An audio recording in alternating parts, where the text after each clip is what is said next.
You ask Tiger to solve.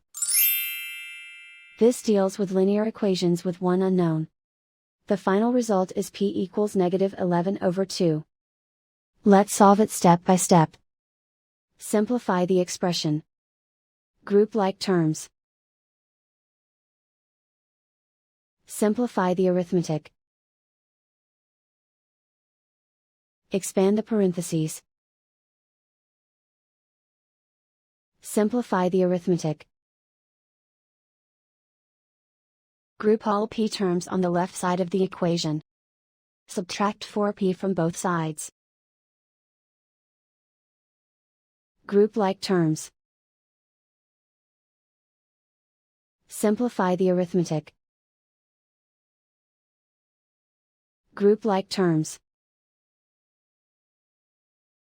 Simplify the arithmetic.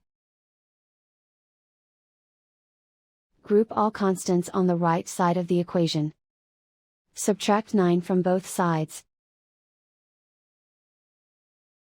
Simplify the arithmetic.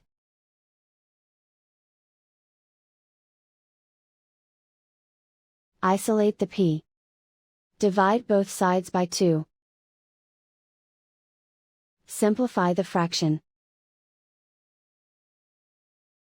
And so the final result is p equals -11/2.